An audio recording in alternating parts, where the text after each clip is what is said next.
Welcome to Pokemon of the Week with me, Daniel, OnionGame64 or Civil Onion based upon how you know me. Today is a special week for Pokemon of the Week because we've got to episode number 25, excluding filler and competitions of course. So what's going to happen is that we're going to do more than one Pokemon. I bet you didn't see that one coming. I did a contest and I said that the Pokemon that's most commonly chosen will be picked for Pokemon of the Week. And unfortunately for me, that was Bidoof. Yeah, so you can imagine the kind of quandary I was in. But, because I stick to my word, we will start with Bidoof.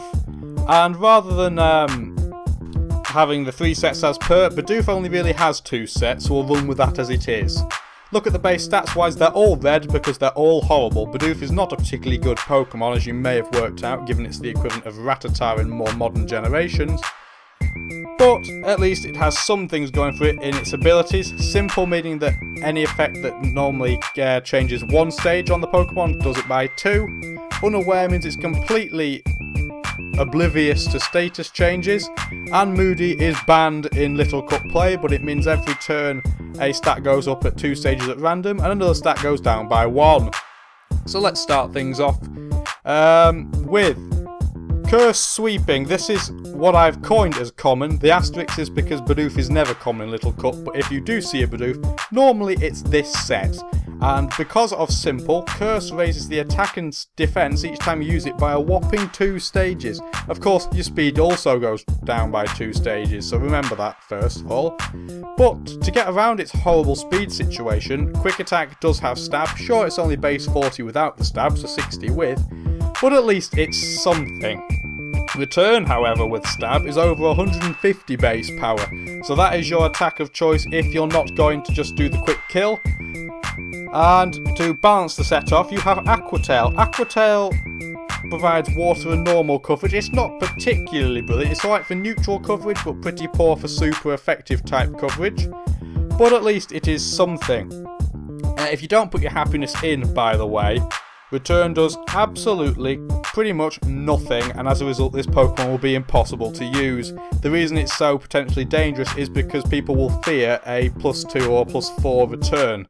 So if you forget to make your happiness maximum when you're putting it in a simulator, whoopsie daisy, you're screwed.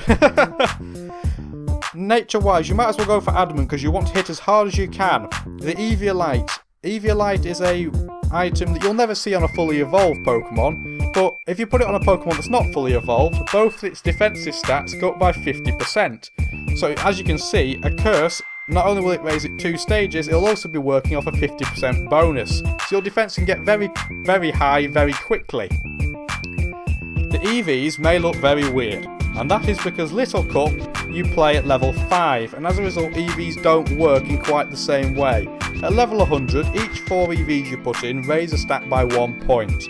At level 5 that doesn't happen, so as a result you have to sort of suck it and see. And the best EV spread you can get for this is 236 in attack, that makes its attack as high as it'll go, any more's a waste. 204 in HP, likewise, and 36 in defense, because at least that gets the defense up 1 stage. You may notice that there are EVs that are unaccounted for because you can have up to 510 and 508 are in effect, because the last 2 are kind of irrelevant because they work in multiples of 4. You may notice there are some that aren't there. That is because if you put them in any stat, they don't make a difference in the statistic. So that is why there's a difference there. And the less common set that you see for Bidoof is Special Sweeping, and I actually think this is a pretty cool set. If I was to use a Bidoof, I would use this. Work Up normally raises attack and special attack by 1 stage apiece. With Simple, that becomes 2 stages apiece. And believe it or not, Bidoof learns Thunderbolt and Ice Beam, so it can get Bolt Beam off its special attack. Admittedly, its special attack is not hugely impressive, but with a couple of work-ups you can completely get around that problem. Return is there as a very standard high power move. Sure, it won't hit anything super effectively, but it's the strongest move Bidoof has going for it. And as a result, people and Pokemon are unable to switch into you as easily because they don't know whether you'll hit them physically or specially. Again, the EVs are very weird. But if you put 156 EVs into each attack stat, that makes it reasonably high, while retaining the ability to maximise your speed with 192 speed EVs. Item wise, there's no point going for an Eviolite because you're not raising a defensive stat, and even with Eviolite you're very likely to get one hit KO. It's a very aggressive metagame, Little Cup. As a result, there is an Oranberry that will heal 10 HP if you do happen to survive, and considering Bidoof normally idles between 21 and 24 HP, that's a significant amount. And the other alternative is Life Orb. Sure, you'll take 2 damage at level 5 every turn, because that's the level you play Little Cup at, but it will boost your power by 30%. And remember, as I have always said on normal type Pokemon, never run an expert belt because normal can't hit super effectively. The naive nature will make your speed even higher while reducing your special defense. So you're going to likely go first a reasonable amount of the time, not all the time, and Little Cup is riddled with priority moves, especially fighting type ones, so be careful when you're using Bidoof in Little Cup. But at least there's something to go with. Not a lot, but something. So, now that we have those two done, there's going to be a second Pokemon for Pokemon of the Week, because I can't just have one and it be Bidoof, because Bidoof is rubbish and I haven't talked about it for very long. So, roll the clip!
Now that the clip has rolled, you'll have seen that the Pokemon of the Week is Blaziken.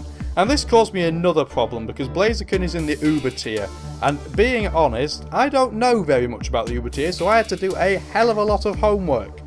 And because Blaziken, base stat wise, really does not have a lot going for it within the Uber tier, I only have 2 sets for it as well, but let's describe what we see first of all.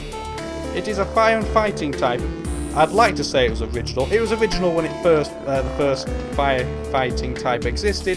Not so much anymore, because Game Freak is obsessed with firefighting type starter Pokemon, but different issue altogether. Has 4 weaknesses: flying, ground, psychic and water.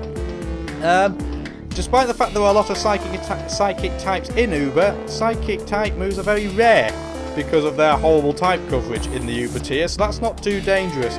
Being weak to Earthquake though is a potential big issue, and being weak to water when Kyogre is ever so common is not ideal to say the least. Resistance wise though, it has 6 of them, one of which is a quad resist, and that's to bug. That's not particularly useful, but at least it's there. It's better than not having it. Its other resistances are dark, fire, grass, ice and steel. Again, steel not very useful, but being resistant to fire and ice is pretty useful indeed. It has no immunities, so switching in is always a potential danger, especially in the Uber tier, because it is again a very offensive metagame. So we look at the base stats, and there are 4 stats there that are pretty average to underwhelming. And then you see its 2 attack stats, and that's pretty good. 120 in attack and 110 in special attack is definitely something that you can work with. However, it is not the reason it is in Uber. The almost and entirely, in fact, sole reason that Blaziken is in Uber is because its ability Speed Boost. Every turn that passes, its speed goes up by 1 stage. That is incredible. Its other ability as a result never gets a look in. Blaze, where if your health goes down sufficiently, the power of fire type moves raises. You never ever see that anymore. So I've got two sets of Blaziken, like I said. The first set is by far and away the more common one, and it is very, very standardised. You use Protect and your speed goes up. You use Sword Stance and your attack goes up. Once you've done these things, you hit the Pokemon in front of you with your stab moves as hard as you can. Flare Blitz and High Jump Kick have enormous base powers. Flare Blitz can also burn, so that is a useful side effect, although you should not be relying upon it, because if Blaziken does not one-hit KO the Pokemon in front of it, usually it dies. And by usually I mean almost always. Now this set actually is very hard to counter in Ubers, and the chief reason for that is just because it hits so damn hard. There's one Pokemon that can though, and that is Giratina in its non-origin form, because it is defensively biased and can take both of the attacks that Blaziken has. Obviously High Jump Kick does not affect Giratina whatsoever, and in fact High Jump Kick will cause Blaziken to fall over and damage itself, because that's how the move mechanic works. And Flare Blitz is resisted, and being burnt is not as big a disaster to Giratina as it is to a lot of Pokemon.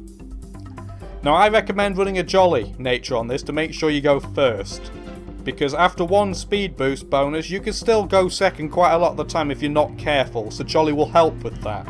Life Orb will also guarantee you more KOs. It doesn't really matter that your HP is being decreased because you'll be one hit KO by pretty much everything. So unless you see a random Ferrothorn, for example, in the Uber tier, which is sometimes the case, or a random Fortress, they're pretty much the only things that will not one-hit KO Blaziken.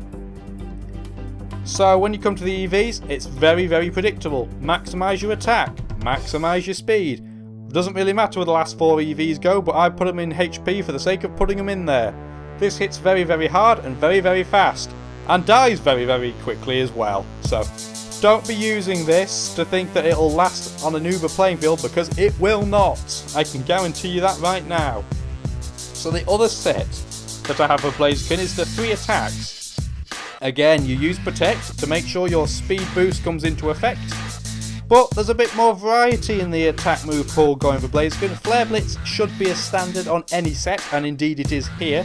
When it comes to your fighting type move of choice though, you do have an alternative to High Jump Kick, and that is Sky Uppercut. Although considerably lower in base power, Sky Uppercut does do double damage to part flying types, so the fact that it is a fighting type move can be somewhat resisted and fixed and rectified in fact. Your fourth move though is a very interesting one. Shadow Claw will hit a whole host of psychic types in the Uber tier because there are a lot of them. But on the flip side, Rock Slide can get you, for example, a flinch. It can hit a lot of the flying types that are in there. Remember, it absolutely devastates Ho-Oh, which is a Pokemon that can switch into this set. And, like I said, the 30% flinch chance is really pretty handy if you just can't quite KO. You can use Rock Slide to do a bit of damage to start with, and then fire in with a Flare Blitz and kill the Pokemon. This does also require, if you want this to work properly, entry hazards to be set up beforehand. Stealth Rocks in particular, because that's very, very easy to set up and goes very well in conjunction with Blaziken. But again, spikes will be useful as well. Not quite as useful because obviously flying types and levitators can dodge spikes, but all the same, entry hazards are very much required. The EVs are identical to the first set. The nature is identical. The item is identical. Can you tell that Blaziken only really does one thing particularly well in the Uber tier? Now I remember days when this was not in the Uber tier. It was only because of the, like I said, the second ability that was only invented in the 5th generation for Blaziken, that is. It was on other Pokemon like Ninjask. You used to see it very commonly in UU tiers, and I think it went up to BL, so it was in the OU tiers as well. You don't see it very often anymore. It's a bit of a shame because it was the original fire fighting type, and although definitely not the best one before the 5th generation, it was arguably the most popular of the 3. So, never mind. I hope you've enjoyed the video, and if you have, comment about it, like it, subscribe to Yeousch Alliance or me, OnionGravy64. Just have a bit of fun, and I want to hear you in the comments because this was all about you, the viewers, saying what you wanted to see, and I provided it, and I hope you enjoyed it. So peace out, everybody.